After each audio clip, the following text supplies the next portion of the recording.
Aquí está el divorcio, dijo el esposo millonario mirando a su esposa hundirse en el río. Pero, si esta historia te interesó, no olvides suscribirte a nuestro canal y dinos desde qué ciudad nos estás viendo. Continuamos. Guadalupe. Ajustó su abrigo una última vez frente al espejo, sus dedos temblando ligeramente, mientras abotonaba cada botón con una precisión casi dolorosa. El otoño había llegado más frío ese año, pero no era solo eso lo que hacía estremecer su cuerpo. Había algo en el aire, una tensión palpable que la acompañaba desde hacía semanas, desde que Alejandro, su esposo, comenzó a actuar de manera extrañamente atenta. 15 años de matrimonio le habían enseñado a leer las señales, las flores sin ocasión especial, las cenas elaboradas, los regalos inesperados. Todo parecía una puesta en escena demasiado perfecta para ser verdadera.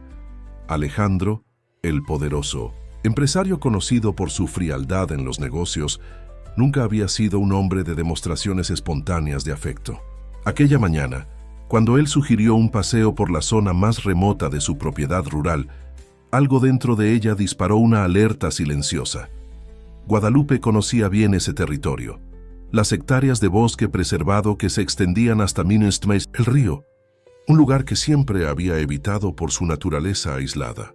Pero hoy, por alguna razón que no podía explicar, decidió aceptar la invitación. Antes de salir de la habitación, sus ojos se posaron sobre la pequeña caja negra escondida en el cajón de sus calcetines, la micrograbadora que había comprado meses atrás, en un momento de paranoia que ahora no parecía tan irracional. Con movimientos precisos y silenciosos, activó el dispositivo y lo escondió en el forro del abrigo. «Guadalupe, ¿estás lista?». La voz de Alejandro resonó por el pasillo, aparentemente casual, pero ella captó una nota de impaciencia que la hizo estremecer. «Ya voy», respondió, manteniendo la voz firme mientras guardaba en el bolsillo una pequeña tarjeta con un número telefónico, el contacto de emergencia que Mariana, su terapeuta, había insistido en que mantuviera siempre cerca.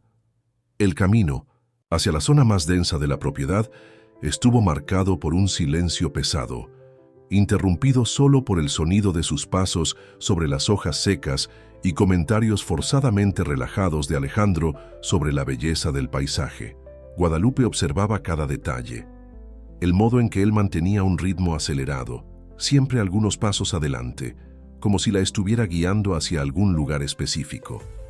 A medida que se acercaban al río, el sonido de la corriente se hizo más fuerte, al igual que la sensación de que algo estaba a punto de suceder. Guadalupe notó que no había encontrado a ninguno de los trabajadores de la hacienda durante todo el trayecto. Un domingo extrañamente vacío para una propiedad que solía tener movimiento constante. ¿Recuerdas la primera vez que vinimos aquí?, preguntó Alejandro deteniéndose súbitamente cerca de la orilla del río. Su tono era casi nostálgico, pero sus ojos tenían un brillo diferente, algo que ella nunca había visto antes. «Claro», respondió Guadalupe, manteniendo distancia mientras fingía admirar el paisaje. «Fue poco después de que compramos la hacienda. Fue entonces cuando notó por el rabillo del ojo un movimiento en la orilla opuesta del río. Una figura distante, parcialmente escondida entre los árboles, parecía observar la escena. Por un momento, sus ojos se encontraron con los de una niña que estaba junto a lo que parecía ser su padre. También había un perro marrón a su lado. «¿Sabes, Guadalupe?», la voz de Alejandro la trajo de vuelta a la realidad inmediata. «A veces pienso en cómo las cosas podrían haber sido diferentes». Dio un paso hacia ella y ella instintivamente retrocedió. «¿Diferentes cómo?», preguntó, intentando ganar tiempo mientras su mente procesaba rutas de escape. El río estaba crecido debido a las lluvias recientes, su corriente más fuerte de lo normal. Alejandro se acercó más, su rostro asumiendo una expresión que ella nunca había visto antes. Una máscara de falsa compasión que apenas disimulaba algo mucho más sombrío. «Siempre has sido tan perspicaz, ¿no? Siempre observando, siempre atenta, tal vez demasiado atenta para tu propio bien». Guadalupe sintió que la sangre se helaba en sus venas. Cada instinto de su cuerpo gritaba peligro, mientras la micrograbadora en su abrigo continuaba registrando silenciosamente cada palabra. En la orilla opuesta, Las figuras misteriosas permanecían inmóviles, testigos invisibles de un momento que cambiaría para siempre el curso de varias vidas. Al otro lado del río, Javier Ramírez observaba la escena con ojos entrenados por años de experiencia como investigador. A su lado, su hija Laura, de 15 años, sujetaba firmemente la correa de Maya, la perra labrador que los acompañaba en sus caminatas matutinas. Algo en el comportamiento de la pareja en la orilla opuesta había llamado su atención inmediatamente. El lenguaje corporal tenso de la mujer, la postura depredadora del hombre. «Papá», susurró Laura apretando su brazo, «¿ese no es Alejandro Mendoza?» Javier asintió silenciosamente. ¿Cómo podría olvidarlo? Alejandro Mendoza, el empresario, que él había investigado años atrás, antes de ser apartado de su cargo por intentar exponer un esquema de corrupción que involucraba a sus empresas. El mismo hombre que ahora se acercaba peligrosamente a su esposa a la orilla del río. Los acontecimientos siguientes se desarrollaron en cuestión de segundos, pero quedaron grabados en la memoria de los observadores como si fueran en cámara lenta. El empujón, el grito ahogado, el sonido del cuerpo sumergiéndose en las aguas turbulentas. Javier no dudó. Mientras Alejandro Mendoza se alejaba apresuradamente del lugar, él ya corría hacia un punto más bajo del río, donde la corriente naturalmente llevaría a la mujer. «Laura, llama a Diego, está en el rancho», gritó a su hija, quien inmediatamente salió disparada hacia la pequeña propiedad donde vivían, con Maya pisándole los talones. La corriente estaba fuerte, pero Javier conocía bien ese río. Sabía que había una zona más tranquila unos 200 metros más adelante, donde un banco de arena creaba un remanso natural. Fue allí donde logró alcanzar a la mujer, que luchaba conscientemente contra las aguas. Con la ayuda de Diego, su vecino que llegó momentos después, Javier logró traer a Guadalupe a la orilla. Ella temblaba violentamente, pero estaba consciente y sorprendentemente muy lúcida. ¿Ustedes vieron todo?», fueron sus primeras palabras, entre respiraciones entrecortadas. «Sí», respondió Javier, mientras Laura llegaba con toallas y ropa seca que había tomado de casa. «Y no somos los únicos que saben lo que ocurrió aquí hoy». Guadalupe llevó la mano a su abrigo empapado, tocando el lugar donde estaba escondida la micrograbadora. Sus ojos encontraron los de Javier, y una comprensión mutua pasó entre ellos. «Mi nombre es Javier Ramírez», se presentó, ayudándola a levantarse, «y creo que tenemos mucho de qué hablar». En la casa sencilla pero acogedora de los Ramírez, Guadalupe descubrió que no estaba sola en su lucha. Javier explicó su historia, cómo había sido sistemáticamente desacreditado y apartado de su cargo al intentar exponer las actividades ilícitas de Alejandro Mendoza. Laura, que desde pequeña acompañaba el trabajo de su padre, incluso había creado un archivo digital con toda la información que habían logrado reunir a lo largo de los años. «No puedo volver», dijo Guadalupe, sosteniendo la taza de té caliente que Laura le había traído. «Él dirá que tuve un accidente, manipulará la historia como siempre hace». «No lo hará», respondió Laura, sus ojos brillando con determinación. «No esta vez, papá. ¿Recuerdas ese plan que desarrollamos sobre cómo exponer todo? Tal vez esta sea nuestra oportunidad». Javier miró a su hija con una mezcla de orgullo y preocupación. Laura siempre había sido perspicaz, siempre pensando un paso adelante, pero esta vez ella estaba absolutamente en lo cierto.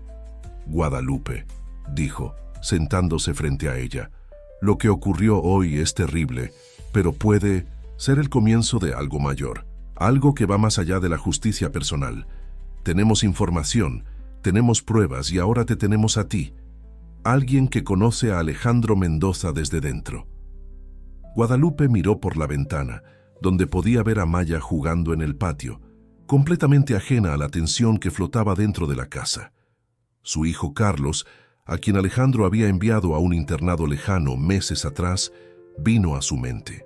Necesitaba protegerlo, necesitaba asegurarse de que estuviera a salvo antes de cualquier movimiento. Los días siguientes transcurrieron en un torbellino de actividades meticulosamente planeadas. En la mansión de los Mendoza, Alejandro orquestaba su teatro particular. Entrevistas emotivas para la prensa local, declaraciones sobre la desaparición de Guadalupe, insinuaciones cuidadosamente plantadas sobre su inestabilidad emocional. La sociedad asistía, conmovida, al drama del empresario exitoso en busca de su esposa emocionalmente frágil. Mientras tanto, a kilómetros de allí, en una clínica discreta en las afueras de la ciudad, Guadalupe pasaba por su propia transformación. Mirándose en el espejo, apenas reconocía a la mujer que ahora le devolvía la mirada. El largo cabello castaño había dado paso a un corte moderno y más corto, teñido en un tono rojizo sutil. Los lentes de contacto verdes alteraban el color natural de sus ojos cafés, y técnicas de maquillaje estratégico modificaban sutilmente los rasgos de su rostro. Es increíble cómo pequeños cambios pueden crear una persona completamente diferente, comentó Laura, que acompañaba todo el proceso con fascinación.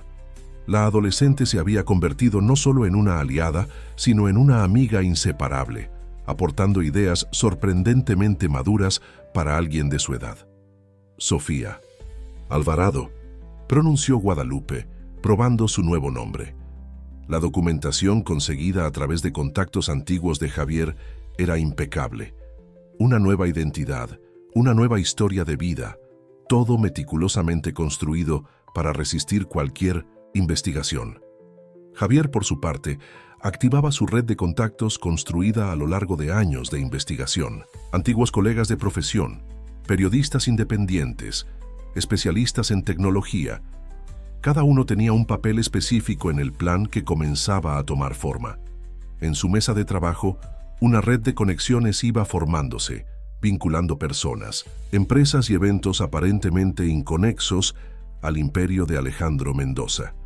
«Conseguí una posición para ti», anunció Javier durante una de sus reuniones estratégicas. La constructora Horizonte, uno de los principales proveedores de las empresas de Alejandro, está contratando una nueva gerente financiera. Sofía Alvarado tiene todas las calificaciones necesarias. Guadalupe sintió un escalofrío recorrer su espina dorsal. Conocía bien la constructora Horizonte. Era una de las empresas que siempre había sospechado que servía como fachada para las operaciones más oscuras de Alejandro. Es arriesgado, consideró, pero es exactamente donde necesitamos estar. «No te preocupes», intervino Laura, que tecleaba furiosamente en su laptop. «Ya creé un sistema de monitoreo. Cualquier movimiento sospechoso, cualquier búsqueda sobre Sofía Alvarado será inmediatamente detectado. Además, tengo puertas traseras en todos los sistemas principales de la constructora». Guadalupe miró admirada a la adolescente. Laura tenía un talento natural para la tecnología que rivalizaba con hackers profesionales. Su juventud era una ventaja. Nadie sospecharía que una chica de 15 años pudiera ser una amenaza tan sofisticada. «¿Y Carlos?», preguntó Guadalupe, su corazón oprimiéndose al pensar en su hijo. «¿Alguna noticia?». Javier asintió, sacando un sobre de su carpeta. «El internado donde está es prácticamente una fortaleza, pero logramos establecer un canal seguro de comunicación. Él está bien, Guadalupe, y es más inteligente de lo que imaginábamos». Dentro del sobre había una serie de recortes de periódicos sobre la desaparición de Guadalupe, todos cuidadosamente anotados en los márgenes, con una caligrafía que ella reconocería en cualquier lugar.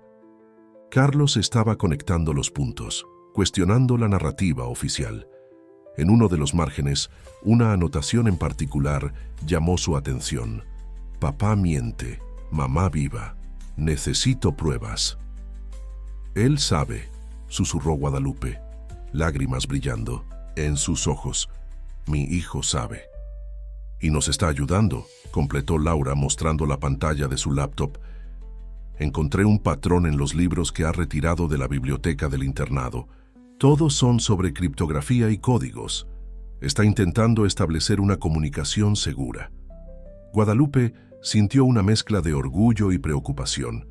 Carlos siempre había sido un niño brillante, demasiado observador para su propio bien, característica que lo convertía en un blanco constante de las manipulaciones de Alejandro. Ahora esa misma inteligencia podría ser su mayor aliada. Necesitamos ser extremadamente cuidadosos, advirtió Javier. Alejandro ya debe estar monitoreando cualquier actividad sospechosa alrededor de Carlos. Un movimiento en falso y... No, va a pasar, interrumpió Laura con convicción. Ya creé una red de comunicación prácticamente indetectable. Uso las propias herramientas de monitoreo del internado para enmascarar nuestros mensajes. Es como una versión moderna del caballo. De Troya. Guadalupe observó el mapa que Javier había extendido sobre la mesa, una representación visual de todas las conexiones y evidencias que habían reunido hasta ahora. Era impresionante cómo cada pequeño detalle, cada documento, cada transacción sospechosa formaba un cuadro mayor de corrupción y manipulación. El edificio de la constructora Horizonte se alzaba imponente en el centro financiero de la ciudad, sus ventanas espejadas reflejando el cielo matutino. Sofía Alvarado, como Guadalupe era conocida ahora, ajustó su blazer profesional antes de cruzar las puertas giratorias. Su transformación iba mucho más allá de la apariencia física.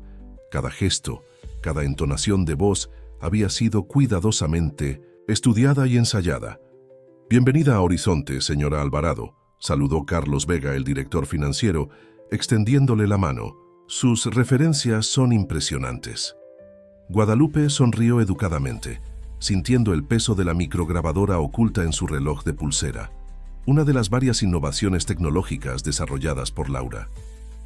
«Estoy ansiosa por comenzar», respondió, su voz transmitiendo una confianza que había cultivado durante los últimos meses. Su nueva oficina estaba en el 12º piso, estratégicamente posicionada cerca del archivo financiero de la empresa. A través de su ventana podía ver el edificio sede de las empresas Mendoza, al otro lado de la calle, una ironía que no pasó desapercibida. «Ya organicé los principales informes que requieren su atención», informó su asistente, Carmen, una joven que Guadalupe pronto percibió era más observadora de lo que aparentaba. El señor Vega pidió prioridad para la auditoría del Proyecto Amanecer. Proyecto Amanecer. Guadalupe conocía bien ese nombre. Era uno de los emprendimientos que siempre había levantado sus sospechas durante su matrimonio con Alejandro. Ahora, teniendo acceso directo a los documentos, sus sospechas comenzaban a confirmarse. «Laura, ¿estás recibiendo esto?», susurró al pequeño dispositivo en su reloj mientras digitalizaba discretamente las páginas del informe. «Alto y claro», respondió la voz de la adolescente a través del minúsculo audífono. «Los números no cuadran. Hay discrepancias enormes entre los valores declarados y los costos reales de construcción». A lo largo de las semanas siguientes, Guadalupe fue construyendo su personaje con precisión quirúrgica. Sofía Alvarado era competente, discreta y, sobre todo, aparentemente leal a la empresa. Participaba en reuniones, ofrecía sugerencias valiosas y gradualmente fue ganando la confianza de sus superiores. «Impresionante cómo has organizado el caos que era nuestra contabilidad», elogió Carlos durante una reunión privada. Alejandro Mendoza en persona comentó sobre las mejoras en nuestros informes. Guadalupe mantuvo su expresión neutra, pero su corazón se aceleró. «¿El señor Mendoza revisa nuestros informes?». «Oh, sí», respondió Carlos sirviéndose café. «Él es muy meticuloso con sus inversiones. Por cierto, vendrá personalmente la próxima semana para una reunión de directorio». Esa noche, en la casa de los Ramírez, la noticia generó preocupación. «Es muy arriesgado», argumentó Javier, pasando las manos por su cabello entrecano. «Si te reconoce, no lo hará», aseguró Laura, ajustando algo en la computadora. «La transformación es perfecta, y además personas como Alejandro solo ven lo que quieren ver. Para él, Guadalupe está fuera del camino. Nunca esperaría encontrarla justo debajo de sus narices». «Laura tiene razón», concordó Guadalupe, observando los últimos descubrimientos que habían hecho. «Además, ya tenemos pruebas suficientes de los fraudes en el proyecto Amanecer, pero hay algo mayor ocurriendo, algo relacionado con un nuevo proyecto llamado Fénix». «¿Fénix?», Javier se acercó interesado. «Ese nombre apareció en algunas investigaciones antiguas, pero nunca pudimos descubrir de qué se trataba. Bueno, ahora tenemos acceso interno, sonrió Guadalupe, sacando una carpeta de su bolso. Y no es solo eso. Recibí un mensaje codificado de Carlos hoy. Encontró algo en los archivos personales de Alejandro. Laura inmediatamente comenzó a decodificar el mensaje en su computadora. Sus ojos se agrandaron a medida que los caracteres comenzaban a tener sentido. Esto es mucho más grande de lo que imaginábamos. ¿Qué fue?, preguntó Javier acercándose a la pantalla. El proyecto Fénix no es solo un emprendimiento inmobiliario más, explicó Laura, sus dedos volando sobre el teclado. Es un esquema elaborado de lavado de dinero que involucra a políticos y empresarios de alto nivel. Y Carlos encontró pruebas de esto en la caja fuerte personal de Alejandro. El día de la reunión con Alejandro llegó más rápido de lo que Guadalupe esperaba. Sentada en la sala de conferencias de la constructora Horizonte, mantenía una calma exterior que enmascaraba su corazón acelerado. Su transformación en Sofía Alvarado estaba a punto de enfrentar su prueba más difícil. Las puertas se abrieron y Alejandro Mendoza entró en la sala con su habitual presencia dominante. Guadalupe sintió un escalofrío en la espina dorsal al observarlo. Estaba más delgado, con ojeras pronunciadas bajo los ojos. La máscara de viudo sufridor que presentaba al público parecía estar cobrando su precio. «Señores, señora», saludó Alejandro, sus ojos pasando brevemente por Sofía sin ninguna señal de reconocimiento. «Vamos a comenzar con el proyecto Fénix». Durante la presentación, Guadalupe mantuvo sus intervenciones precisas y profesionales, presentando números y análisis que sabía que eran cruciales. A través del audífono microscópico, podía oír a Laura tecleando furiosamente, registrando cada detalle de la reunión. «Excelente trabajo, señora Alvarado», elogió Alejandro al final, con esa sonrisa que ella conocía tan bien, la misma que usaba cuando estaba a punto de hacer un movimiento calculado. «Me gustaría que se uniera al equipo principal del proyecto Fénix. Su experiencia será valiosa». Fue necesario todo su autocontrol para no mostrar la tormenta de emociones que esta promoción inesperada provocó. «Sería un honor, señor Mendoza». Después de la reunión, en un café discreto a unas cuadras de allí, Guadalupe se encontró con Carmen, su asistente. A lo largo de las semanas había percibido que la joven no era tan leal a la empresa como aparentaba. «El proyecto Fénix no es lo que parece», susurró Carmen después de asegurarse de que no las observaban. «Hay documentos que no deberían existir. Y hay más. Raquel Torres está involucrada». Guadalupe sintió que su estómago se revolvía al oír ese nombre. Raquel Torres, la mujer con quien Alejandro mantenía una relación desde hacía años, incluso durante su matrimonio. La misma que ahora aparecía frecuentemente a su lado en eventos sociales, interpretando el papel de amiga solidaria. «Continúa», alentó Guadalupe, activando discretamente la grabadora. «Raquel no es solo la amante de él», continuó Carmen. «Ella es el puente entre el proyecto Fénix y un grupo de inversionistas extranjeros. Pero la semana pasada la escuché discutiendo con Alejandro. Está nerviosa. Cree que alguien está investigando las transacciones internacionales». De vuelta, en la casa de los Ramírez, la información provocó un giro en la planificación. «Raquel es el eslabón débil», observó Javier, organizando las nuevas evidencias en el pizarrón que mantenían actualizado. «Si está nerviosa, puede cometer errores». «Ya los está cometiendo», intervino Laura, sin quitar los ojos de su laptop. «Acabo de acceder a sus correos personales. Está intentando transferir una cantidad significativa de dinero a cuentas en el extranjero. Y hay más. Encontré mensajes de ella para un periodista investigativo». «Está intentando protegerse», concluyó Guadalupe, construyendo su propia red de seguridad para cuando todo salga a la luz. En ese momento, Maya, la perra labrador, comenzó a ladrar animadamente hacia la puerta. Segundos después, oyeron golpes suaves, la secuencia específica que habían establecido como código de seguridad. Era Diego, el vecino que había ayudado en el rescate de Guadalupe. Su rostro, normalmente tranquilo, estaba tenso de excitación. «Tienen que ver esto», dijo extendiendo un sobre. La ONG donde trabajo estaba haciendo un estudio de la vida silvestre en el río. Los drones captaron todo, incluido el día del incidente. Con manos temblorosas, Guadalupe examinó las imágenes extraídas de los videos de los drones. Allí estaba, en alta resolución, la secuencia completa de los eventos de aquel día fatídico. Alejandro empujándola, su cuerpo cayendo al río, la familia Ramírez corriendo para salvarla. «Esto lo cambia todo», murmuró Javier. «Con estas imágenes podemos...» Fue interrumpido por Laura, quien soltó una exclamación de sorpresa. «Mensaje de Carlos. Urgente». El grupo se reunió alrededor de la computadora, donde Laura rápidamente decodificó el mensaje enviado por el hijo de Guadalupe. El contenido hizo que todos contuvieran la respiración. Proyecto Fénix. No es solo lavado de dinero. Encontré planos, contratos secretos. Están planeando construir un complejo industrial en una reserva ambiental. El dinero de los sobornos es solo parte del plan. Raquel Torres es la propietaria oculta de las tierras. Papá sospecha algo. Aumentó la seguridad en el internado. Necesito salir de aquí. Rápido.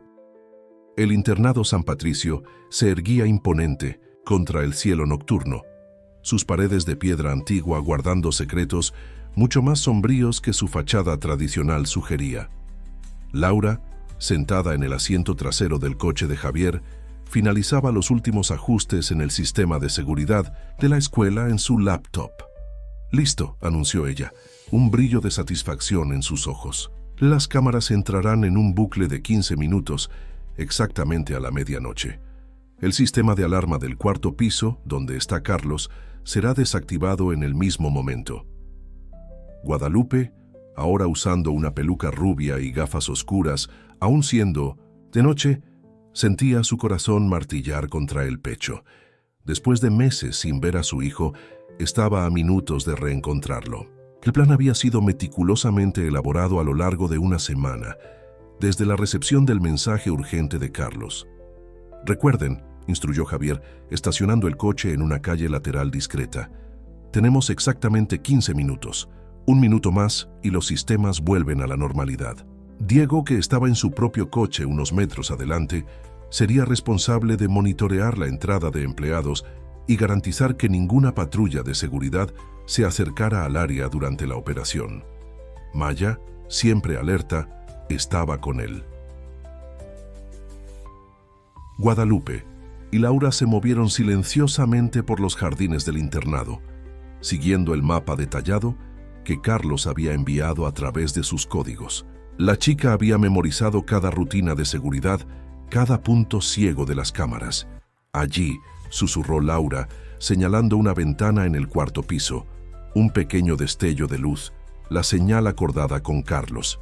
Usando equipos de escalada profesional, lograron alcanzar la ventana sin ser detectadas. Carlos ya estaba preparado, su mochila lista con solo lo esencial y los documentos más importantes que había recolectado a lo largo de los meses. El reencuentro entre madre e hijo fue silencioso, pero intenso. Guadalupe abrazó a Carlos con fuerza, sintiendo las lágrimas quemar sus ojos al percibir cómo había crecido en esos meses de separación. «Mamá», susurró él, su voz entrecortada, «sabía que vendrías». El descenso fue aún más tenso que la subida. Cada ruido, cada sombra parecía una amenaza potencial. Cuando finalmente alcanzaron el suelo, Laura verificó su reloj. Quedaban solo 4 minutos. Fue entonces cuando los faros de un coche iluminaron el jardín. Diego, por el sistema de comunicación, alertó: «Seguridad haciendo ronda no programada, cambien la ruta». Laura rápidamente los guió por un camino alternativo a través de un pequeño bosque que rodeaba la propiedad. Carlos, que conocía bien el terreno después de meses de observación, indicó un pasaje entre los árboles que no era visible desde los caminos principales. Llegaron a los coches con apenas segundos de sobra. Cuando las cámaras volvieron a la normalidad, ya estaban a kilómetros de distancia, Carlos seguramente entre ellos. «Necesitan ver esto», dijo el chico, abriendo su mochila tan pronto como llegaron a la casa de los Ramírez. De dentro, sacó una serie de documentos y un pequeño dispositivo de almacenamiento. No son solo las tierras de la reserva. El proyecto Fénix es parte de algo mucho mayor. Mientras Laura conectaba el dispositivo a su computadora, Carlos explicó: Raquel Torres no es solo la propietaria oculta de las tierras. Tiene conexiones con un grupo de empresarios internacionales. Están planeando una serie de emprendimientos ilegales en áreas de preservación por todo el país. ¿Cómo conseguiste esta información?, preguntó Javier, impresionado con la cantidad y calidad de los documentos. Alejandro mantiene una oficina particular en el internado, reveló Carlos. Utiliza el lugar para reuniones que no quiere que sean rastreadas. Yo logré instalar un dispositivo de grabación que Laura me enseñó a hacer. Guadalupe observaba a su hijo con una mezcla de orgullo y preocupación.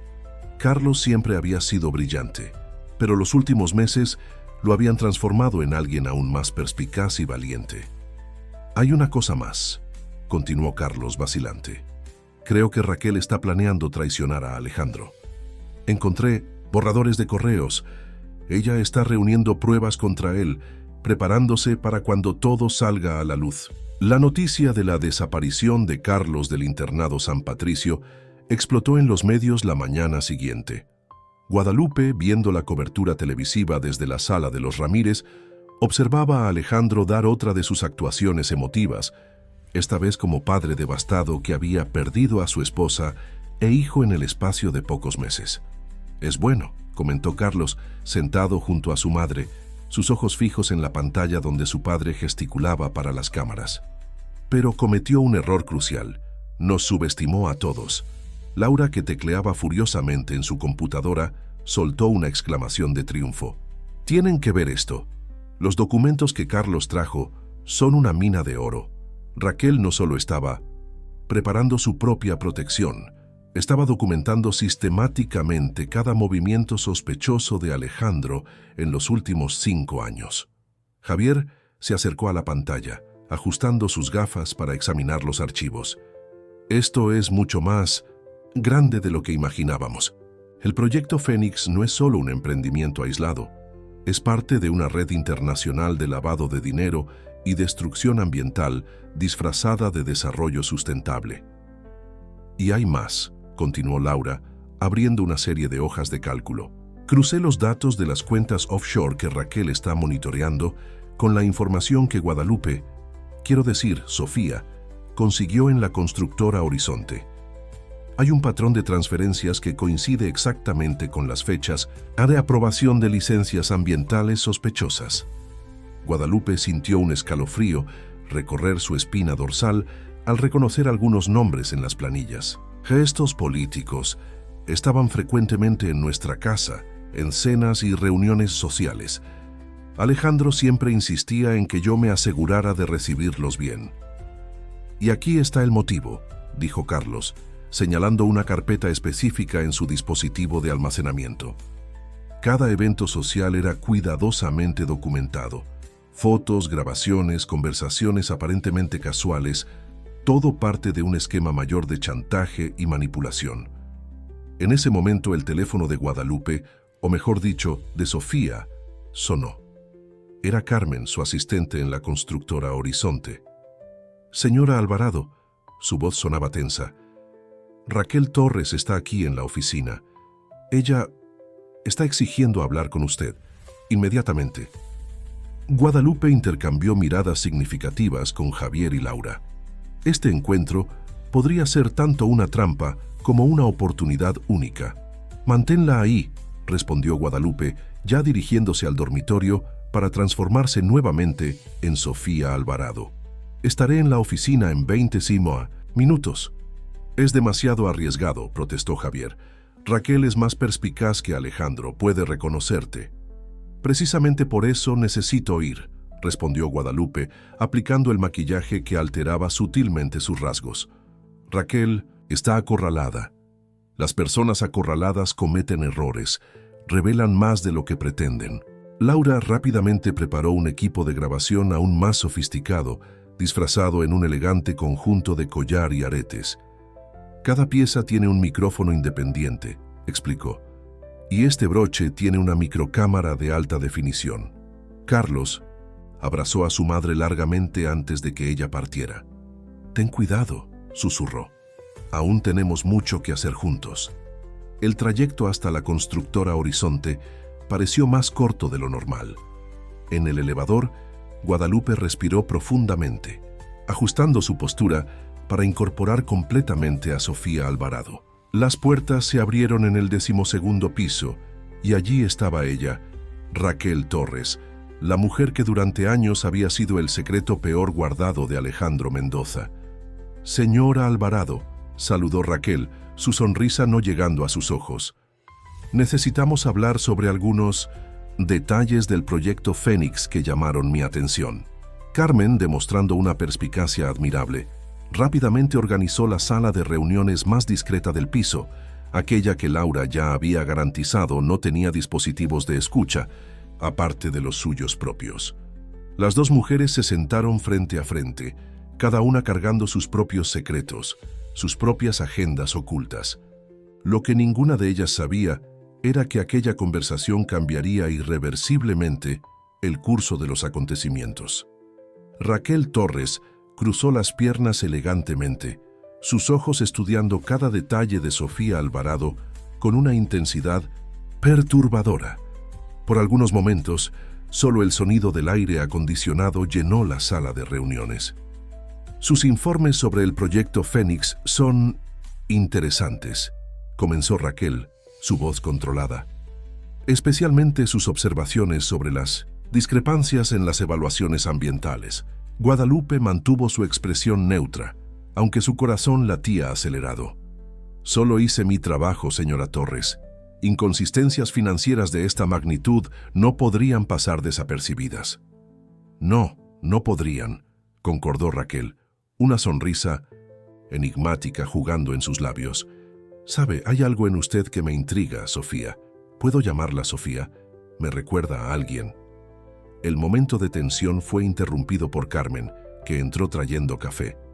Guadalupe notó cómo su asistente posicionó estratégicamente las tazas, asegurando que la cámara en el broche captara cada expresión de Raquel.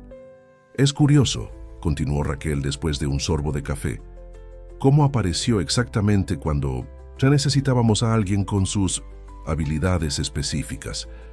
El mercado financiero es así», respondió Guadalupe manteniendo la calma. «Las oportunidades surgen en los momentos más inesperados». ¿Como la desaparición conveniente de ciertas personas? Raquel dejó que la pregunta flotara en el aire, sus ojos fijos en Guadalupe. Fue entonces cuando Guadalupe se dio cuenta. Raquel no estaba allí para confrontarla. Estaba allí para proponer una alianza. «Señora Torres», Guadalupe se inclinó ligeramente hacia adelante. «¿Por qué no dejamos los juegos de lado y hablamos abiertamente?»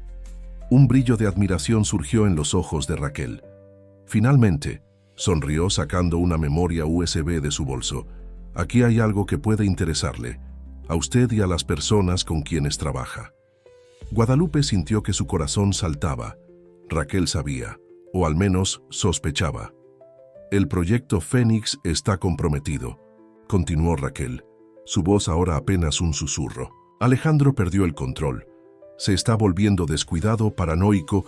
Los inversionistas internacionales están nerviosos. Es solo cuestión de tiempo hasta que todo se derrumbe.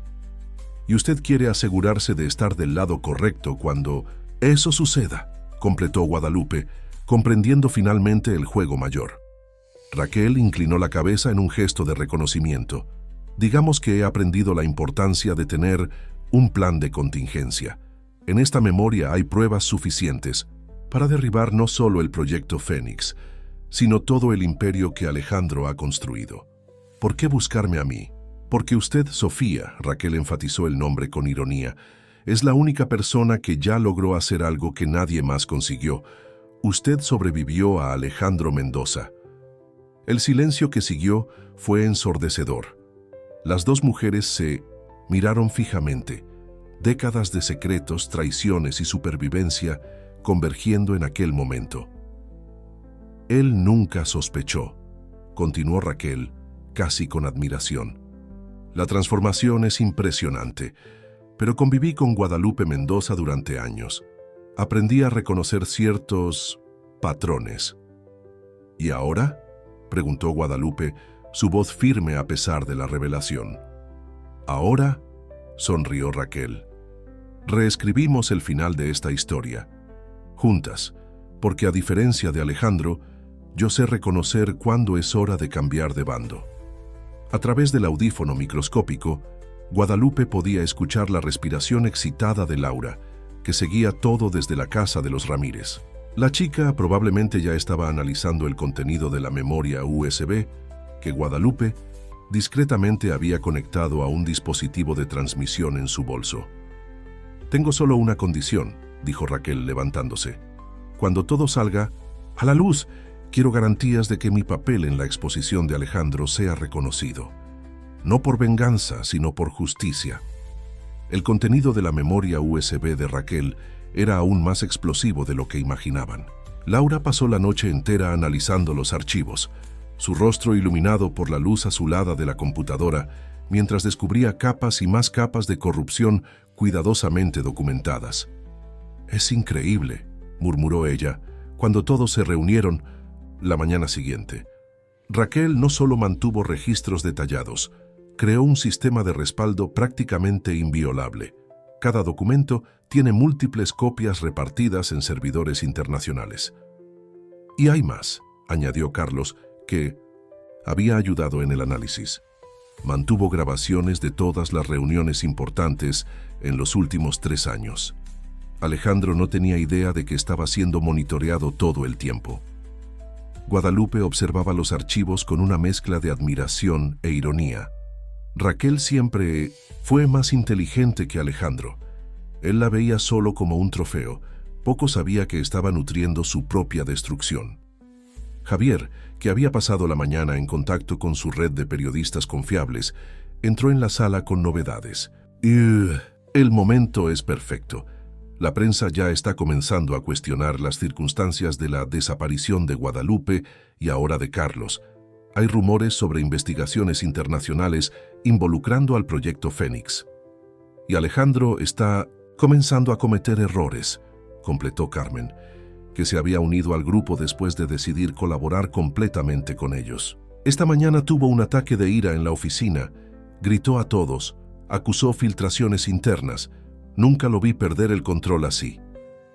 Laura proyectó en la pared una línea de tiempo que había creado, conectando todos los eventos y evidencias. Era una red compleja de corrupción, manipulación y crímenes ambientales que se extendía por años. «El próximo paso es crucial», dijo Guadalupe, estudiando el mapa de conexiones. «Necesitamos garantizar que todo salga a la luz de una forma que no pueda ser silenciada o manipulada». «Ya pensé en eso», respondió Laura, sus ojos brillando con esa intensidad que siempre aparecía cuando tenía un plan brillante. «Vamos a usar la propia estrategia de Alejandro contra él». La chica explicó su plan. Una presentación especial del proyecto Fénix sería realizada la próxima semana, con la presencia de todos los principales inversionistas y autoridades involucradas. Alejandro había organizado el evento como una demostración de fuerza, una forma de calmar a los inversionistas nerviosos. «Es la oportunidad perfecta», continuó Laura. «Todos los involucrados estarán allí, incluida la prensa, y yo tengo acceso total al sistema de presentación. Pero Alejandro nunca permitiría que Sofía hiciera la presentación principal», consideró Javier. «No», sonrió Raquel, que había llegado silenciosamente a la sala, sorprendiendo a todos, «pero va a permitir que yo la haga». La presencia de Raquel en la casa de los Ramírez inicialmente causó tensión, pero ella rápidamente probó su compromiso con el plan. Trajo consigo una carpeta con los detalles del evento y, más importante, la confirmación de que sería la presentadora principal. «Alejandro cree que estoy haciendo esto para mostrar mi compromiso con el proyecto», explicó ella, una sonrisa irónica en sus labios. «En realidad, pasé los últimos meses construyendo esta posición precisamente para este momento». El plan comenzó a tomar forma. Laura crearía una presentación paralela, mezclando perfectamente las evidencias con el material oficial.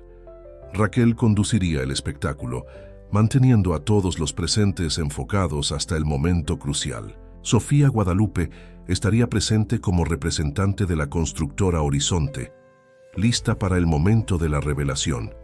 Pero necesitamos más, dijo Carlos, que había permanecido pensativo. No puede ser solo sobre documentos y números. Necesitamos el factor humano, algo que toque a las personas. Fue entonces cuando Guadalupe tuvo una idea. Tomó su celular e hizo una llamada. Mariana, aquí es Guadalupe. ¿Recuerdas esa tarjeta con tu número que me diste? Creo que llegó el momento de usarla. Mariana, su antigua terapeuta, había guardado registros de todas sus sesiones con Guadalupe, documentando metódicamente el patrón de abuso psicológico y manipulación de Alejandro. Más importante, tenía grabaciones de las sesiones, permitidas y documentadas con términos de consentimiento. La gente necesita entender cómo alguien como Alejandro opera, explicó Guadalupe al grupo, cómo destruye vidas no solo a través de la corrupción financiera, sino a través de la manipulación psicológica sistemática. El auditorio principal del centro de convenciones estaba lleno.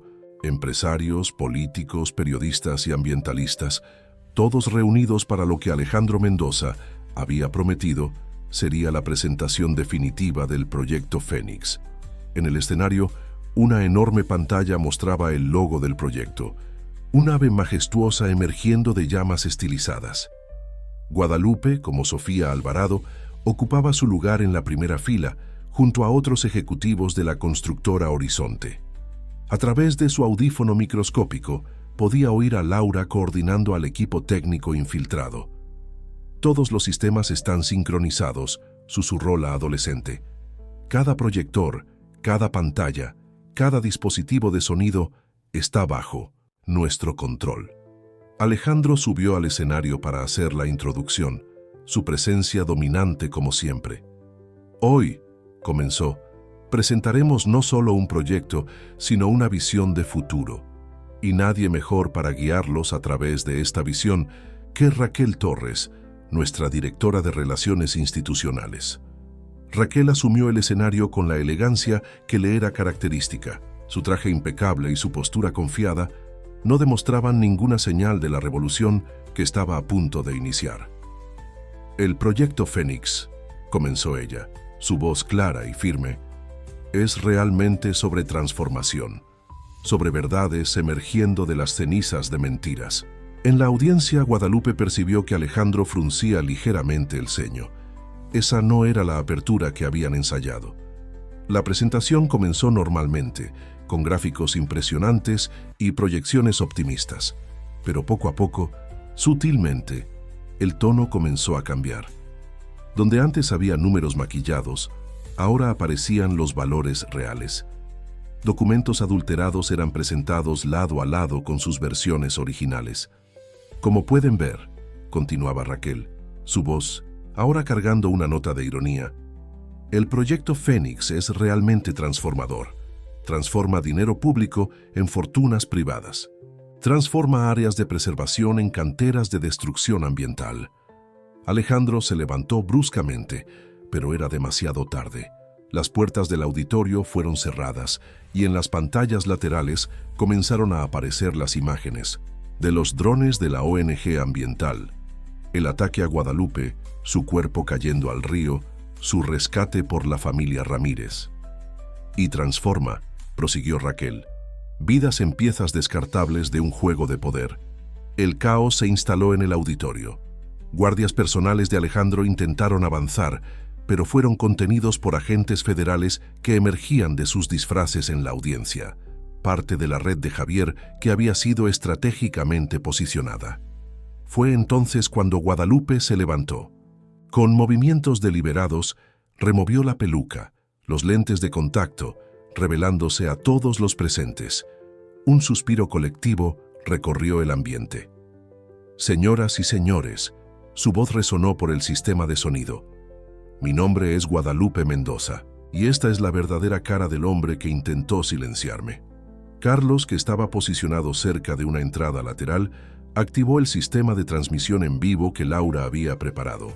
En cuestión de segundos, la revelación estaba siendo transmitida a todo el país. En las pantallas, ahora divididas en múltiples paneles, corrían simultáneamente las pruebas reunidas por Raquel, los documentos encontrados por Carlos, las grabaciones de las sesiones de terapia, las evidencias de crímenes ambientales, las pruebas de corrupción, una avalancha de verdades por tanto tiempo suprimidas. Alejandro, acorralado, aún intentó reaccionar. Esto es una farsa, una conspiración para destruirme. No, Alejandro, respondió Guadalupe, su voz cargada de una fuerza que sorprendió hasta a ella misma. Esto es justicia, y a diferencia de ti, no puede ser comprada o manipulada. Las horas que siguieron a la revelación en el centro de convenciones fueron un torbellino de acontecimientos. Las redes de televisión interrumpieron su programación normal para transmitir en vivo los desarrollos del escándalo. En las redes sociales, el hashtag #ObviouToCasoFénix se convertía en el tema más comentado del país en cuestión de minutos. Guadalupe, ahora completamente devuelta a su verdadera identidad, se encontraba en el centro de una tormenta mediática. Periodistas se empujaban para conseguir sus declaraciones, mientras equipos de reportaje transmitían en vivo cada movimiento en los alrededores del centro de convenciones. «Señora Mendoza», gritaban los reporteros en coro. ¿Cómo logró sobrevivir todo este tiempo sin ser descubierta? Pero Guadalupe tenía otras prioridades en aquel momento. En una sala reservada, lejos de los reflectores, ella, Carlos y el equipo que la había ayudado observaban a través de monitores el caos que se instalaba en el mundo exterior. Laura, conectada a múltiples dispositivos, monitoreaba la repercusión en tiempo real. «Es impresionante», comentó la adolescente, sus dedos volando sobre el teclado. «Las pruebas están siendo compartidas y verificadas por periodistas investigativos de todo el mundo. Nadie podría acallar esto ahora, ni aunque lo intentara».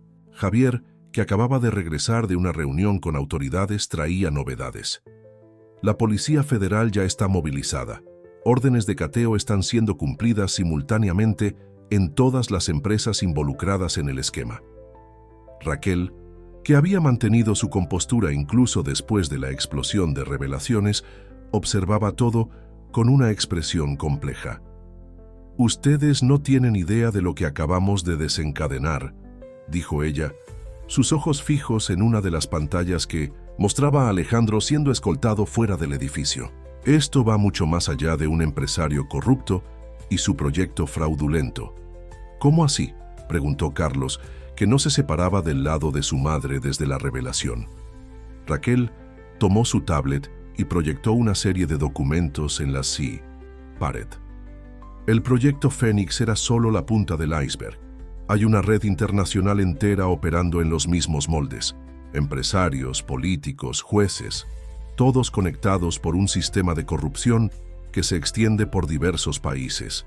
«¿Y tienes pruebas de todo esto?», completó Guadalupe, comenzando a entender la verdadera dimensión de lo que habían descubierto. «¿Por qué crees que me preparé tanto?», sonrió Raquel amargamente. «Yo sabía que cuando comenzáramos a tirar de este hilo, toda la tela comenzaría a deshacerse». En ese momento, Carmen entró apresuradamente en la sala. «¡Tienen que ver esto!», exclamó, aumentando el volumen de uno de los televisores. En la pantalla, una reportera internacional hacía una transmisión en vivo. «Confirmamos que autoridades de al menos 5 países ya iniciaron investigaciones relacionadas con el 1900 caso Fénix. Documentos indican conexiones con esquemas de corrupción que se extienden por 3 continentes». «Y esto es solo el comienzo», comentó Laura, que continuaba monitoreando las reacciones en línea. «Estoy viendo movimientos en foros cerrados, personas poderosas entrando en pánico, intentando borrar rastros digitales». «Demasiado tarde», sonrió Carlos, que había heredado la perspicacia de su madre. Laura ya garantizó que todas las pruebas fueran preservadas en múltiples servidores seguros. Mariana, la terapeuta de Guadalupe que había llegado discretamente después de la revelación, observaba a su expaciente con orgullo. Lograste mucho más que justicia personal, Guadalupe. Diste voz a todas las personas que han sido silenciadas por hombres como Alejandro. De hecho, en las redes sociales comenzaban a surgir relatos de otras personas que habían sido víctimas de esquemas similares. El caso estaba inspirando una ola de denuncias y revelaciones que prometía cambiar el escenario corporativo del país. Diego, que había regresado de una ronda por los alrededores del centro de convenciones con Maya, traía más noticias. Hay una multitud formándose allá afuera. No son solo periodistas, son personas comunes, activistas ambientales, representantes de comunidades afectadas por los proyectos de Alejandro. Guadalupe se acercó a la ventana, observando el movimiento en las calles. Era surreal pensar que hace apenas algunos meses estaba sola, luchando por su supervivencia. Ahora estaba en el centro de una revolución que prometía transformar no solo su vida, sino la de innumerables otras personas. En la mañana siguiente, el amanecer encontró a Guadalupe y su equipo aún en actividad. La sala que habían transformado en centro de operaciones ahora estaba cubierta de papeles, pantallas y evidencias. Laura, que se había negado a dormir, continuaba coordinando la diseminación controlada de información a través de su red de contactos digitales. Necesitamos mantener el impulso, explicó la adolescente, sus ojos cansados pero aún alertas. Cada hora es crucial para garantizar que la historia no sea distorsionada o minimizada. Raquel, que acababa de regresar de una serie de entrevistas con periodistas internacionales, trajo nuevas perspectivas. Las repercusiones están apenas comenzando. Recibí contactos de investigadores de 3 países diferentes. Quieren colaborar, compartir información sobre casos similares en sus jurisdicciones. Javier, reintegrado oficialmente al grupo de trabajo de investigación, coordinaba las acciones con las autoridades. La operación fue bautizada como Verdad Alada, informó, una sonrisa irónica en sus labios. Aparentemente, alguien tiene sentido del humor. Carlos, que había pasado la noche organizando y catalogando documentos con Carmen, hizo un descubrimiento interesante. Miren esto, llamó, señalando una serie de contratos. Hay un patrón en las empresas fantasma usadas en el esquema. Todas tienen nombres, relacionados con mitología. Claro, completó Guadalupe acercándose para examinar los documentos. Alejandro siempre tuvo esa fijación por símbolos de poder. El propio nombre Fénix no fue elegido por casualidad. Y fue esa vanidad lo que lo destruyó, observó Raquel. Estaba tan convencido de su propia invulnerabilidad que no percibió las evidencias acumulándose a su alrededor. Mariana, que había permanecido para ofrecer apoyo psicológico al equipo, notó algo importante. Lo que estamos presenciando va más allá de una investigación criminal. Es un cambio de paradigma en la forma en que la sociedad lidia con el abuso de poder. De hecho, en las últimas 24 horas, una transformación significativa estaba ocurriendo. Grupos de apoyo a víctimas de violencia psicológica y financiera comenzaban a organizarse. Ambientalistas y comunidades locales se unían para exigir revisiones de proyectos sospechosos. La historia de Guadalupe se había convertido en un catalizador para un cambio mayor. ¿Vieron los últimos números?, preguntó Laura, proyectando gráficos en una de las pantallas. El impacto en las redes sociales es impresionante. El hashtag Somos Todos Guadalupe ya superó 10 millones de menciones. Diego, que mantenía contacto con grupos de activistas ambientales, informó que manifestaciones pacíficas estaban siendo organizadas frente a todas las sedes de las empresas involucradas en el esquema. Maya, su fiel compañera canina, parecía sentir la energía de cambio en el aire, manteniéndose siempre alerta y protectora. Lo más importante ahora, dijo Guadalupe, reuniendo a todos alrededor de la mesa central, es garantizar que este cambio sea permanente.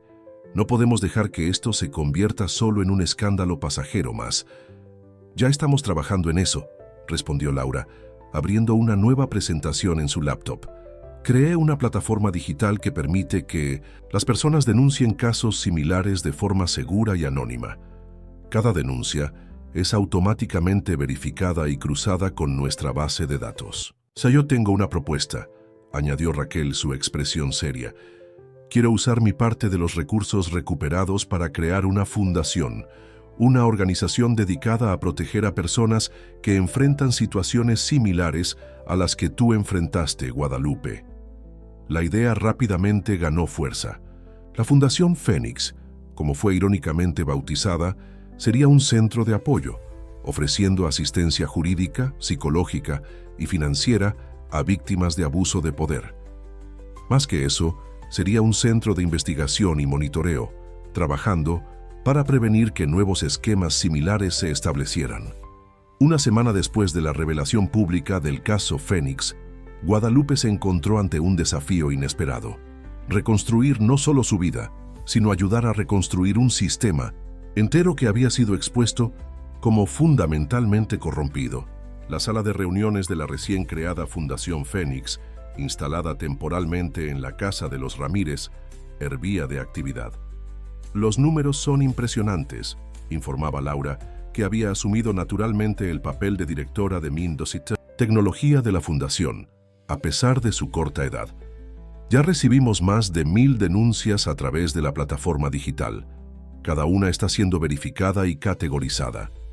Carlos, que trabajaba codo a codo con Laura en el análisis de los datos, añadió. Y lo más interesante es el patrón que está emergiendo. Cerca del 70% de las denuncias siguen un modelo similar al que vivimos. Empresas usando proyectos aparentemente legítimos como fachada para actividades ilegales. Guadalupe observaba a los jóvenes con una mezcla de orgullo y preocupación. En pocos meses, habían madurado de una forma que ninguna adolescencia normal exigiría. Pero allí estaban, transformando su propio dolor en herramientas de cambio. Necesitamos pensar más allá de las denuncias, intervino Raquel, que había llegado de otra ronda de testimonios a las autoridades. La Fundación necesita ser proactiva, no solo reactiva. Tenemos que crear mecanismos de prevención. Javier, que había recuperado no solo su reputación, sino también su posición destacada en el área de investigación, trajo una propuesta interesante. ¿Qué tal un sistema de certificación? Empresas que se someten voluntariamente a auditorías independientes y transparencia total en sus proyectos ambientales. Y podemos usar tecnología blockchain para garantizar la integridad de los datos, completó Laura, sus ojos brillando con la posibilidad. Ninguna información podría ser alterada sin dejar rastros. Carmen, que se había convertido en una pieza fundamental en la estructuración de la Fundación, llegó con novedades del mundo corporativo. No van a creer, pero ya tenemos una lista de empresas queriendo ofrecerse voluntariamente para el programa de certificación. El mercado está en pánico. Todos quieren probar que son diferentes a Alejandro. La mención al nombre de Alejandro trajo un momento de silencio, reflexivo a la sala. Él aguardaba juicio, junto con diversos otros involucrados en el esquema. Las evidencias eran abrumadoras, pero lo más impresionante era el efecto dominó que sus acciones habían desencadenado. Recibí un mensaje interesante hoy, dijo Guadalupe, rompiendo el silencio. De la esposa de uno de los ejecutivos arrestados. Quiere colaborar con la Fundación, usar su experiencia para ayudar a otras mujeres que están pasando por lo mismo que ella pasó. Mariana, que se había convertido en consultora oficial de Mindopes, la Fundación para Cuestiones de Salud Mental, asintió aprobatoriamente. Esto es extremadamente importante. La cura muchas veces viene a través de la ayuda al prójimo. Diego, que entraba en la sala con Maya, traía noticias del campo. Las comunidades afectadas por los proyectos fraudulentos se están organizando. Quieren participar activamente en la recuperación de las áreas degradadas. Y deben participar, afirmó Guadalupe con convicción. La Fundación no puede ser solo una institución más que decide desde arriba lo que es mejor para las personas. Necesitamos crear un modelo verdaderamente participativo. Laura ya estaba tecleando furiosamente en su laptop, puedo crear una plataforma de participación comunitaria, algo que permita que las personas no solo denuncien problemas, sino también propongan soluciones y acompañen el desarrollo de los proyectos. Y podemos usar la experiencia de Raquel con relaciones institucionales para crear puentes con organismos públicos, sugirió Carlos. Garantizar que las denuncias sean efectivamente investigadas y las soluciones implementadas. Raquel sonrió, una expresión de genuina satisfacción en su rostro. ¿Sabes? Cuando comencé a documentar las actividades de Alejandro, era solo por autopreservación. Nunca imaginé que acabaría formando parte de algo así, algo realmente transformador. Las mejores transformaciones a veces vienen de los lugares más inesperados, comentó Mariana observando al grupo con mirada clínica. Todos ustedes son prueba de ello. Guadalupe observó la sala, ahora rebosante de energía y propósito. El trauma que había sufrido, la lucha por la supervivencia, todo se había transformado en algo mayor que ella misma. La Fundación Fénix no era solo una organización, era un movimiento de transformación social. La transformación de la antigua mansión de los Mendoza en sede oficial de la Fundación Fénix estuvo cargada de simbolismo. Donde antes reinaban secretos y manipulación, ahora florecían transparencia y esperanza. Guadalupe caminaba por los pasillos renovados, observando cómo cada espacio había sido reimaginado con un propósito mayor. La antigua oficina de Alejandro será el centro de atención psicológica, explicó ella a un grupo de periodistas que hacían la cobertura de la inauguración oficial. Bajo supervisión de la doctora Mariana, ofreceremos apoyo gratuito a víctimas de abuso psicológico y manipulación. Laura había transformado la antigua sala de reuniones en un centro de tecnología de punta. Aquí monitoreamos en tiempo real cada denuncia, cada proyecto en marcha, demostraba a los visitantes impresionados. Toda la información es pública y accesible, protegida por protocolos de seguridad que garantizan el anonimato de los denunciantes. En el jardín de la mansión, donde Guadalupe solía sentirse prisionera, ahora crecía una huerta comunitaria. Diego coordinaba un proyecto de agricultura urbana que involucraba a familias afectadas por los emprendimientos fraudulentos del proyecto Fénix. Maya, siempre presente, acompañaba alegremente a los niños que aprendían sobre cultivo sostenible. Es increíble cómo la naturaleza se recupera cuando le damos una oportunidad, comentó Diego, mostrando los primeros frutos del trabajo colectivo. Lo mismo vale para las personas. Carlos, que había encontrado su lugar como puente entre diferentes generaciones y grupos sociales, coordinaba un programa especial, Jóvenes Guardianes, una iniciativa que capacitaba a adolescentes para ser monitores ambientales en sus comunidades. Aprendimos que la mejor forma de prevenir la corrupción es a través de la educación y el empoderamiento comunitario, explicaba a un grupo de estudiantes visitantes. Cada joven guardián es entrenado para identificar y documentar irregularidades ambientales. Raquel, que había sorprendido a todos con su dedicación a la causa, lideraba el Departamento de Relaciones Institucionales con un enfoque completamente nuevo. La transparencia no es solo una palabra bonita, declaraba en una videoconferencia con socios internacionales. Es una práctica diaria que debe ser cultivada en todos los niveles. Javier, ahora consultor senior de investigación de la Fundación, había desarrollado un protocolo innovador de verificación de denuncias. El protocolo Fénix, como fue bautizado, estaba siendo adoptado por organizaciones similares en diversos países. Cada caso que investigamos nos enseña algo nuevo, explicaba durante un entrenamiento, y cada lección es incorporada al protocolo, haciéndolo más eficiente y completo. Carmen, que había descubierto un talento natural para la gestión de proyectos sociales, coordinaba la expansión de la Fundación a otras regiones. Ya tenemos núcleos en formación en 3 estados diferentes. La demanda es enorme. La transformación más significativa, sin embargo, era visible en los ojos de las personas que llegaban a la Fundación buscando ayuda y salían con esperanza renovada. Como Amanda, una empresaria que había enfrentado Una situación similar a la de Guadalupe. Cuando vi tu historia en la televisión, contó emocionada, me di cuenta de que no estaba sola. Encontré fuerza para denunciar mi propio caso. Hoy, además de reconstruir mi vida, ayudo a otras mujeres a hacer lo mismo.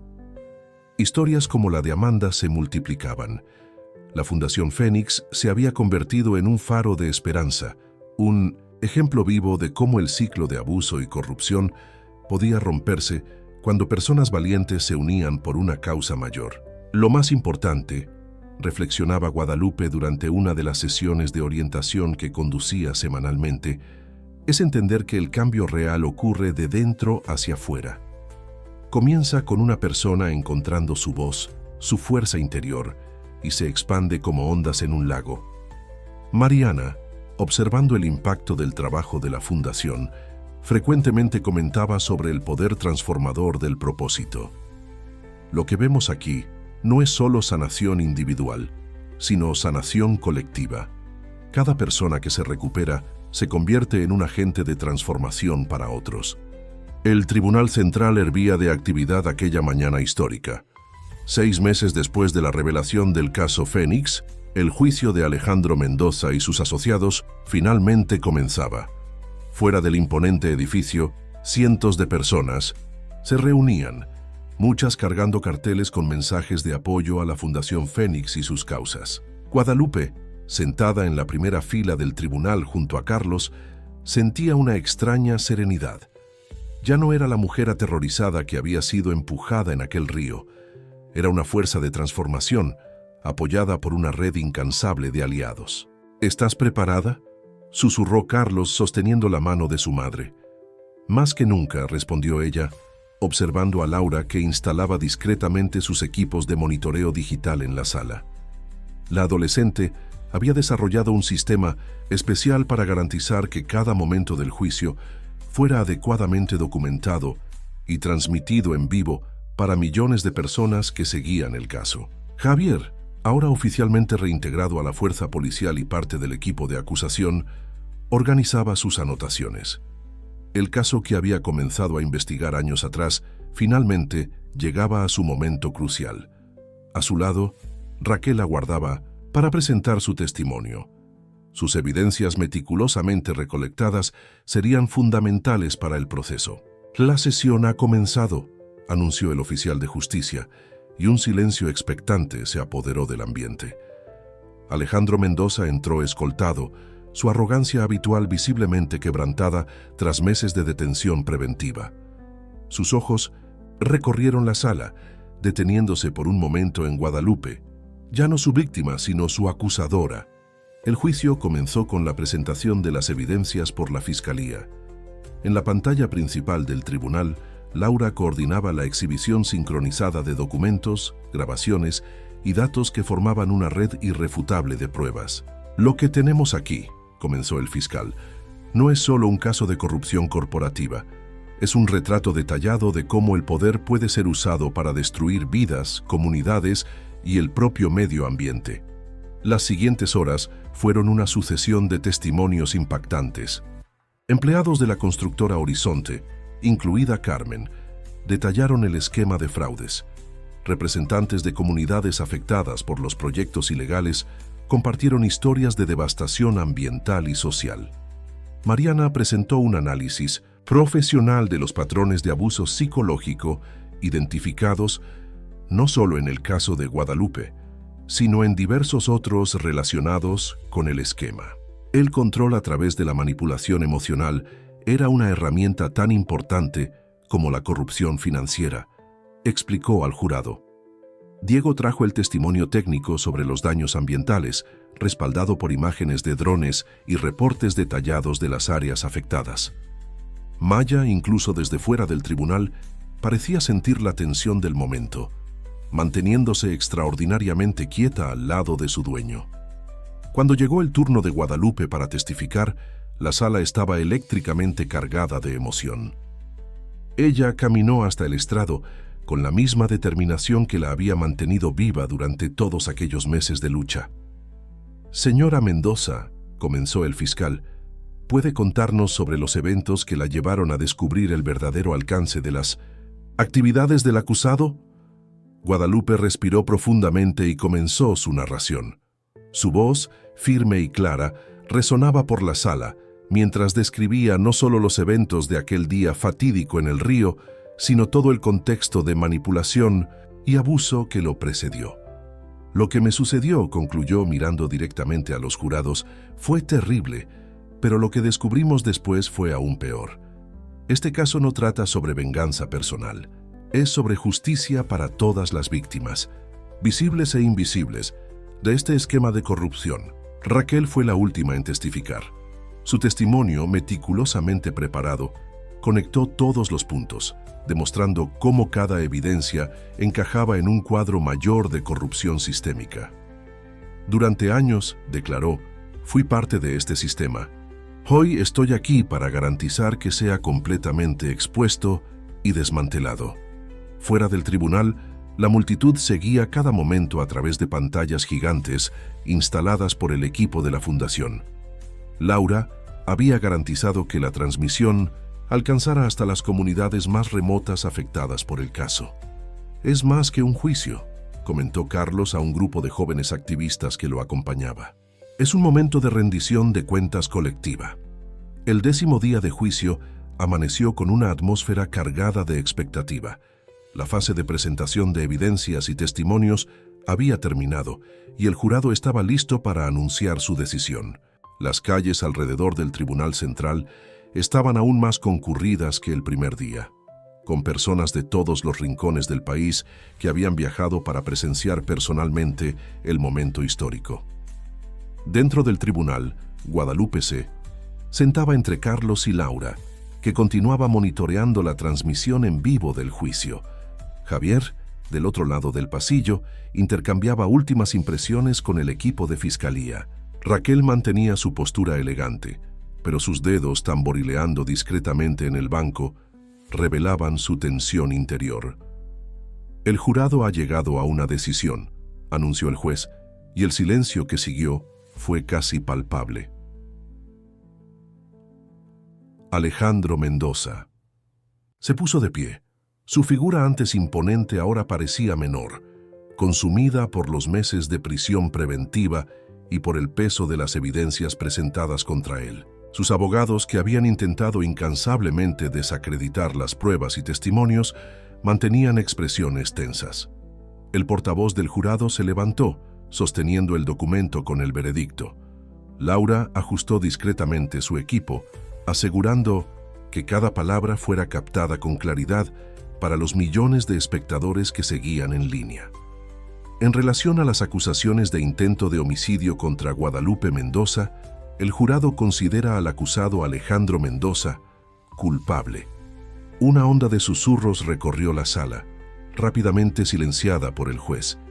En relación a las acusaciones de corrupción activa, lavado de dinero y crímenes ambientales, culpable. Cada declaración de culpabilidad era como un ladrillo, siendo removido del muro de impunidad que Alejandro había construido a su alrededor. Carlos sostuvo la mano de su madre con fuerza, mientras Laura discretamente se secaba una lágrima. El juez tomó la palabra para la sentencia. Alejandro Mendoza, sus crímenes no fueron solo contra individuos, sino contra la sociedad como un todo. Además de las penas previstas para cada crimen, determinó que todos los bienes y recursos relacionados con el esquema sean confiscados y revertidos a un fondo de reparación para las víctimas y recuperación ambiental, a ser administrado por la Fundación Fénix. Afuera la multitud explotó en celebración. Diego, que seguía todo con Maya a su lado, vio personas abrazándose, llorando, celebrando una victoria que parecía representar mucho más que un único caso judicial. Raquel se acercó a Guadalupe. Después del veredicto, «Lo logramos», dijo simplemente, su voz cargada de emoción contenida. «No», respondió Guadalupe, mirando alrededor a su equipo, su familia elegida. «Lo logramos juntos. Y esto es solo el comienzo». Mariana, que había acompañado todo el proceso, observó. «El verdadero trabajo de sanación comienza ahora». Este veredicto abre las puertas para que muchas otras personas busquen justicia. Laura ya estaba en su computadora, actualizando la plataforma de la fundación. Las denuncias están aumentando exponencialmente desde el anuncio del veredicto. Personas de todo el país se están sintiendo animadas a hablar. Y nosotros estaremos aquí para escucharlas, afirmó Carlos, que había crecido y madurado tanto a lo largo de aquella jornada. Para apoyarlas como fuimos apoyados. Carmen, que se había convertido en una pieza fundamental en la estructura de la fundación, ya organizaba las próximas acciones. Tenemos reuniones marcadas con 3 grandes empresas que quieren implementar nuestro programa de transparencia corporativa. Javier, después de años de lucha por justicia, se permitió un momento de satisfacción. Esto es más que una victoria judicial, es un cambio de paradigma. Una demostración de que el sistema puede funcionar cuando personas valientes se unen por la verdad. Un año después del histórico juicio, la Fundación Fénix se había transformado en un símbolo internacional de lucha contra la corrupción corporativa y defensa del medio ambiente. La antigua oficina de Alejandro, ahora transformada en un espacio acogedor y luminoso, hervía con la energía de una reunión importante. Representantes de fundaciones similares de 5 países diferentes habían venido para aprender sobre el modelo Fénix de combate a la corrupción. El diferencial de nuestro enfoque, explicaba Guadalupe a los visitantes, es la integración entre tecnología, apoyo psicológico y acción comunitaria. No tratamos solo los síntomas, sino las raíces del problema. Laura, ahora con 16 años y reconocida internacionalmente como una de las jóvenes programadoras más influyentes de su generación, demostraba la última actualización de la plataforma de denuncias. El sistema ahora posee inteligencia artificial, que identifica patrones de comportamiento sospechoso antes incluso de que los esquemas de corrupción se consoliden, explicaba, sus ojos brillando con el entusiasmo característico. Carlos, que había encontrado su vocación en la interfaz entre derecho ambiental y tecnología, coordinaba un proyecto revolucionario. Los jóvenes guardianes ahora están presentes en más de 50 ciudades. Cada miembro es entrenado no solo para identificar irregularidades, sino para movilizar sus comunidades de forma efectiva. Raquel, que sorprendió a todos convirtiéndose en una de las principales activistas anticorrupción del país, acababa de regresar de una serie de conferencias internacionales. Lo más gratificante, compartió durante un descanso, es ver cómo nuestra historia inspira a otras personas a romper el ciclo de complicidad con sistemas corruptos. Javier, ahora director de un grupo de trabajo internacional de combate a crímenes ambientales, trajo noticias alentadoras. 3 otros países ya adoptaron oficialmente el protocolo Fénix en sus investigaciones. Los resultados preliminares son impresionantes. La transformación más significativa, sin embargo, era visible en los pequeños detalles del día a día. En la huerta comunitaria, ahora un proyecto modelo de agricultura urbana, Diego orientaba a un grupo de niños sobre cultivo sostenible. Maya, más vieja pero aún enérgica, supervisaba todo con su mirada atenta. Cada semilla plantada aquí, explicaba Diego a los pequeños aprendices, es un símbolo de renovación. Así como la naturaleza se regenera, nosotros también podemos reconstruir lo que fue destruido. Mariana, que había expandido el programa de apoyo psicológico para atender víctimas de todo el país, observaba con satisfacción el impacto del trabajo.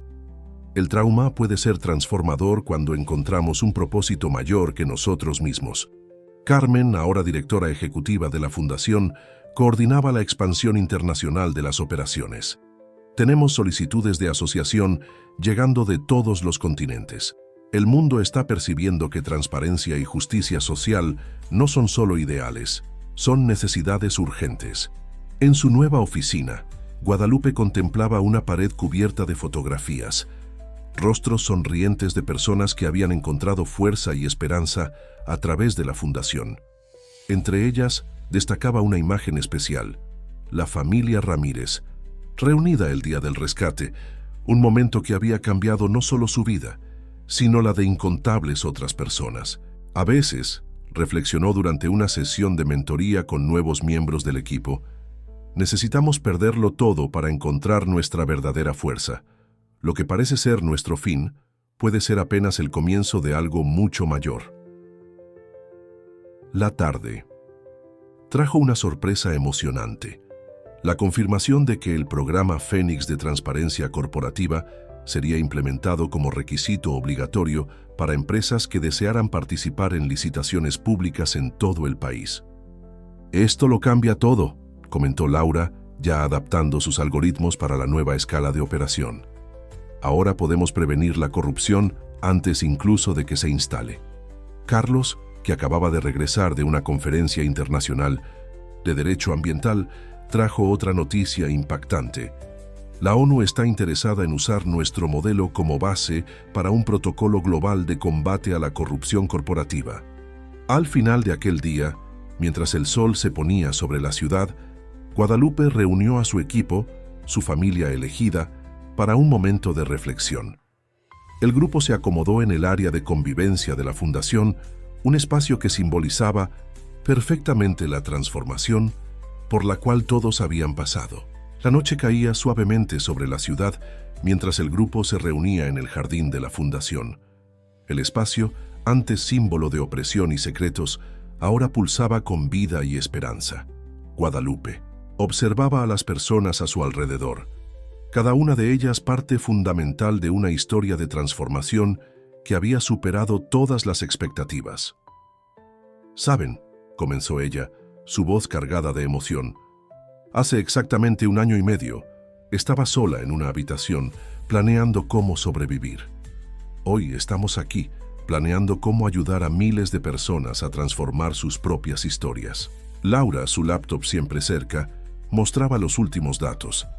En este momento tenemos más de 10.000 personas siendo directamente beneficiadas por los programas de la Fundación.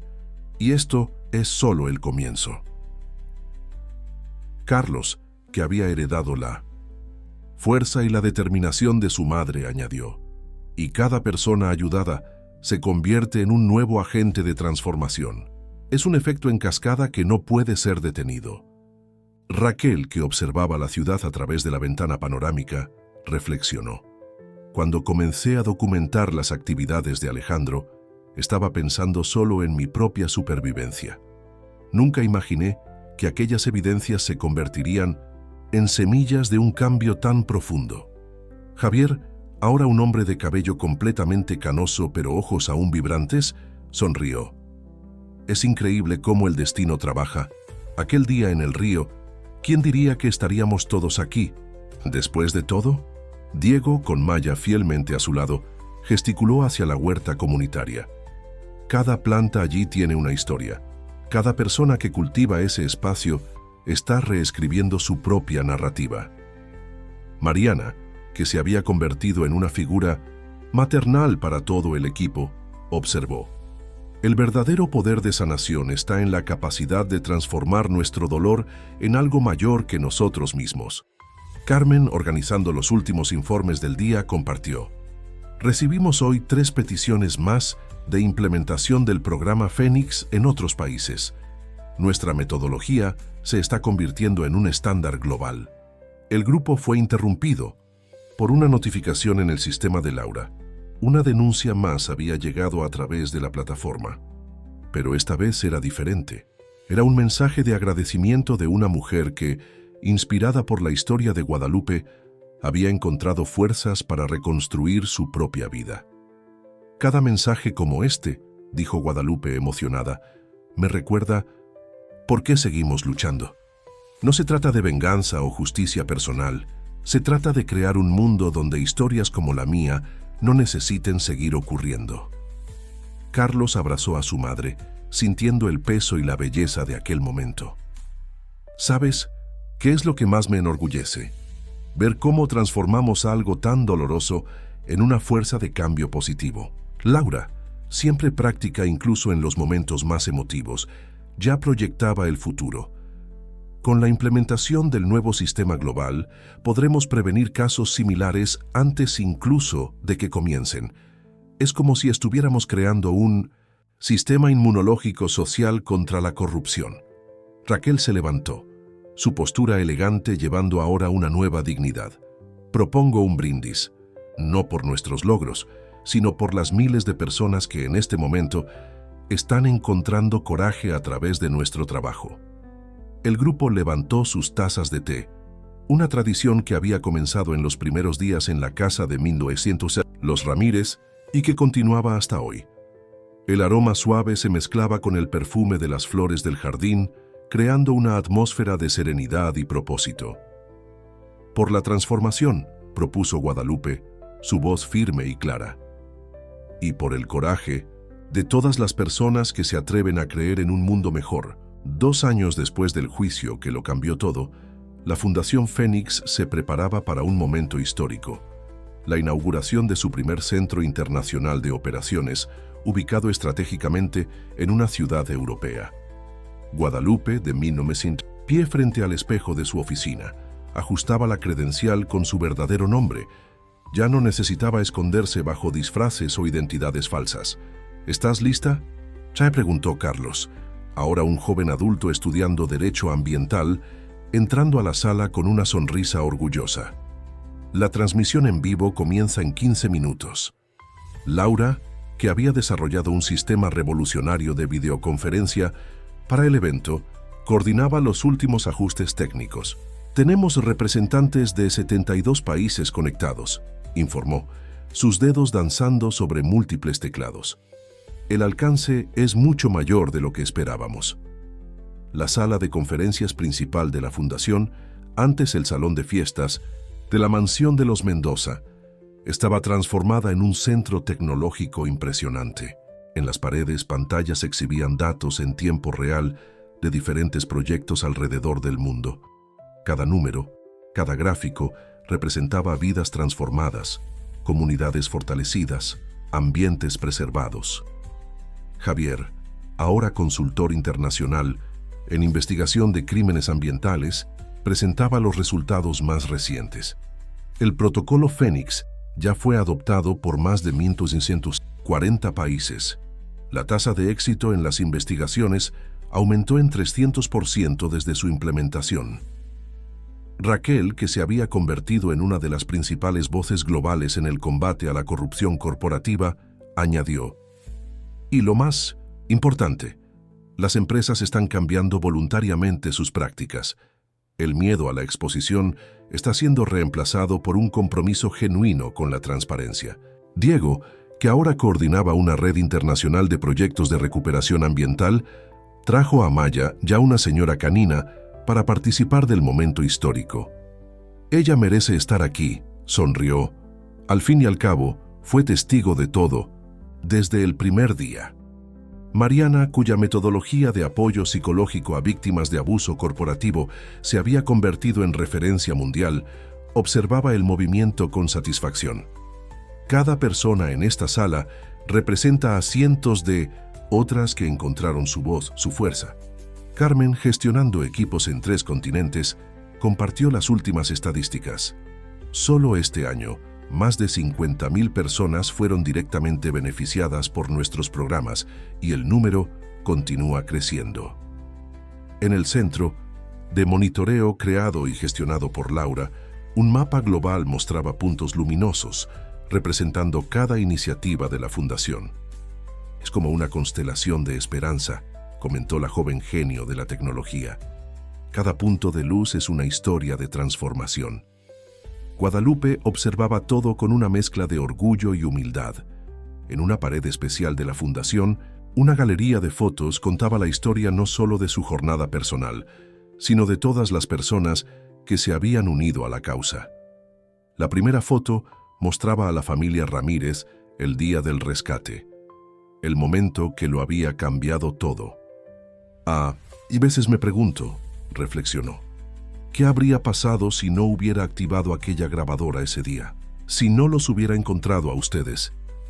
Pero la activaste, respondió Carlos abrazando a su madre, y eso hizo toda la diferencia no solo para nosotros, sino para miles de personas. La programación del evento incluía un momento especial, el lanzamiento del Fondo Futuro, una iniciativa que ofrecería becas de estudio y apoyo financiero para hijos de víctimas de violencia corporativa y ambiental. Era una forma de garantizar que el ciclo de transformación continuara a través de las generaciones. Cada becario, explicó Laura, que había sido fundamental en la estructuración del programa, tendrá acceso no solo a la educación formal, sino a todo un ecosistema de mentoría y desarrollo. Raquel, que había donado una parte significativa de su patrimonio al fondo, añadió: es nuestra forma de garantizar que el futuro sea construido por personas que entienden el valor de la integridad y la justicia social. Al final de la tarde, mientras los últimos preparativos para la ceremonia de inauguración eran finalizados, Guadalupe reunió a su círculo más cercano para un momento íntimo de reflexión. En la antigua biblioteca de la mansión, ahora transformada en un espacio acogedor de reuniones, cada uno compartió sus pensamientos sobre la jornada que los había traído hasta allí. La ceremonia de inauguración del Centro Internacional comenzó al atardecer, un simbolismo intencional que representaba el fin de una era de sombras y el inicio de un nuevo amanecer. Miles de personas seguían en línea, mientras representantes de diversos países se reunían presencialmente para presenciar el momento histórico. Guadalupe subió al escenario bajo aplausos calurosos, pero su corazón estaba enfocado en las personas que la acompañaban, su familia elegida, aquellos que habían transformado una historia de supervivencia en un movimiento global de cambio. Hace 2 años y medio, comenzó ella, su voz clara y firme, estaba sola en un río, luchando por mi vida. Hoy estamos todos aquí, luchando por la vida de nuestro planeta y por la dignidad de personas que aún no conocemos. En la primera fila, Carlos sonreía orgulloso al lado de Laura, que incluso durante el discurso continuaba monitoreando la transmisión global en su tablet. Javier, Raquel, Diego con Maya, Mariana y Carmen, cada uno representando una pieza fundamental del rompecabezas que se había transformado en algo mucho mayor que todos ellos. La Fundación Fénix no es solo una organización, continuó Guadalupe. Es una prueba viviente de que la transformación es posible, de que podemos transformar dolor en propósito, miedo en coraje e injusticia en cambio positivo. Las pantallas alrededor del auditorio exhibían imágenes de proyectos de la Fundación. Alrededor del mundo, comunidades revitalizadas, áreas naturales recuperadas, personas reencontrando su voz y su poder. Cada imagen contaba una historia de renacimiento. Pero nuestro trabajo apenas comienza, dijo Guadalupe, su mirada recorriendo la audiencia.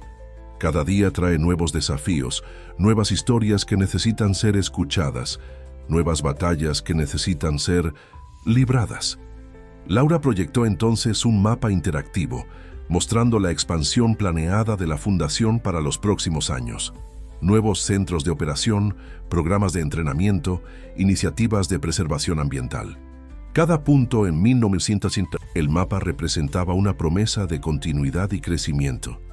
El poder de la transformación, continuó Guadalupe, no está solo en cambiar circunstancias externas, está en despertar la fuerza que existe dentro de cada persona, el coraje de enfrentar la oscuridad y crear luz. Carlos se levantó entonces, uniéndose a su madre en el escenario.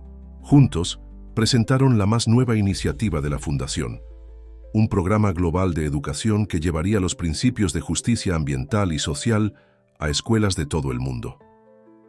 Porque el verdadero cambio, explicó Carlos, comienza con las nuevas generaciones, con la comprensión de que cada elección que hacemos afecta no solo nuestras vidas, sino el futuro de nuestro planeta.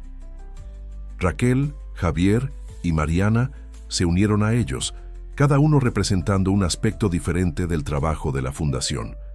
Investigación, apoyo psicológico, recuperación ambiental.